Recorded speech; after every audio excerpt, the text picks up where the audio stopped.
Assalamualaikum warahmatullahi wabarakatuh. Pada praktikum Satuan Operasi dan Keteknikan, kami dari kelompok 4 yang beranggotakan Alifah Lailatul Rahmah, Kania Gayatri, Oktri Zahandriani, dan Sri Wahyuni akan menjelaskan mengenai praktikum yang telah kami lakukan. Pada praktikum kali ini, kami akan menjelaskan mengenai pengecilan ukuran atau size reduction. Apa itu pengecilan ukuran atau size reduction? Pengecilan ukuran atau size reduction adalah usaha pengubahan dan pengecilan bentuk dan ukuran secara mekanis tanpa menimbulkan perubahan kimia dari suatu bahan. Pengirisan singkong.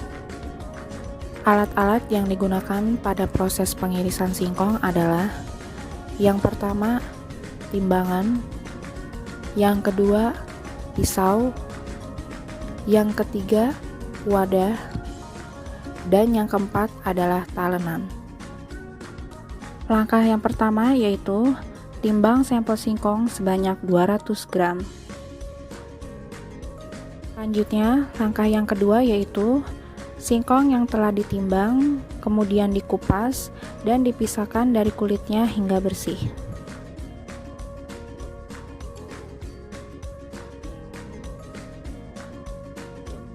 Ini adalah hasil dari singkong yang telah dikupas dari kulitnya, dan ini adalah hasil dari kulit singkong yang telah dipisahkan dari daging singkong.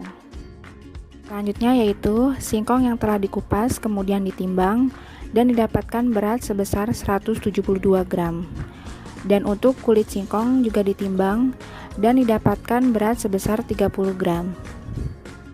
Langkah yang ketiga yaitu singkong yang telah dikupas kemudian dicuci hingga bersih dengan air mengalir untuk menghilangkan kotoran yang masih menempel pada daging singkong. Langkah yang keempat yaitu singkong yang telah dicuci bersih kemudian ditimbang dan didapatkan berat sebesar 173 gram. Langkah yang kelima yaitu singkong yang telah dicuci bersih dan ditimbang kemudian dipotong menjadi bagian yang lebih kecil dengan ukuran yang seragam. Ini adalah hasil dari singkong yang telah diiris, kemudian ditimbang, dan didapatkan berat sebesar 171 gram. Selanjutnya langkah yang keenam yaitu buat neraca bahan, perhitungan rendemen, dan karakteristik singkong sebelum dan sesudah operasi. Berikut adalah hasil dari neraca bahan. Pada perhitungan rendemen pengupasan, didapatkan nilai rendemen sebesar 85%. Dan pada perhitungan rendemen pengirisan, didapatkan nilai rendemen sebesar 98,8%. Hal ini menunjukkan bahwa semakin besar nilai presentasinya, maka pengecilan bahan semakin baik. Karakteristik singkong sebelum operasi yaitu yang pertama, ukuran singkong besar. Yang kedua, ukuran dan bentuk singkong tidak seragam. Yang ketiga, tekstur singkong keras.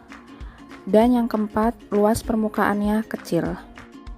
Sedangkan karakteristik singkong sesudah operasi yaitu yang pertama, ukuran singkong lebih kecil. Yang kedua, ukuran dan bentuk singkong seragam. Yang ketiga, tekstur singkong lunak. Dan yang keempat, luas permukaannya besar. Kesimpulan.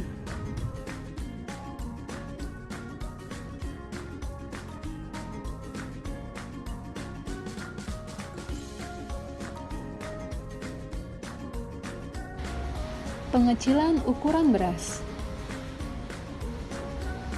Peralatan yang digunakan neraca digital, saringan, ulekan, dan piring.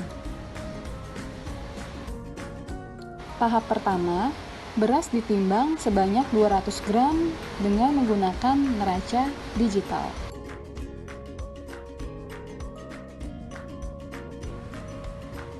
Setelah itu, beras dilakukan operasi pengecilan ukuran dengan menggunakan ulekan.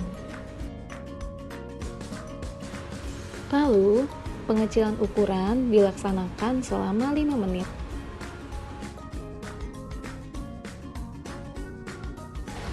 Beras yang telah dilakukan pengecilan ukuran, kemudian disaring dengan menggunakan saringan, sampai tidak ada butiran beras halus yang tersisa pada saringan.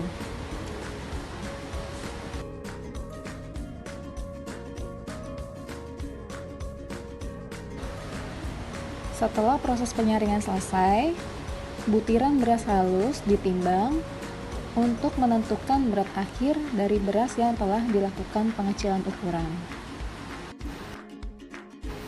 Penampakan beras bisa dilihat pada sebelah kiri itu merupakan beras tidak lolos saring dan di sebelah kanan ada beras yang lolos saring. Untuk beras yang lolos saring didapatkan hasil seberat 47 gram dan untuk beras tidak lolos saring didapatkan hasil sebesar 145 gram. Dari hasil penimbangan, didapatkan neraca bahan dengan berat awal sebesar 200 gram, lalu setelah dilakukan pengecilan ukuran, berat akhir yang didapatkan sebesar 47 gram. Demikian, beras tidak lolos saring sebanyak 145 gram dan tertinggal pada alat sebesar 8 gram. Lalu didapatkan nilai rendemen sebesar 23,5%. Untuk karakteristik bahan sebelum dan sesudah pengecilan ukuran, beras yang tadinya berukuran besar berubah menjadi lebih kecil, luas permukaan yang tadinya kecil berubah menjadi lebih besar, dan partikel beras yang sukar larut menjadi lebih mudah larut.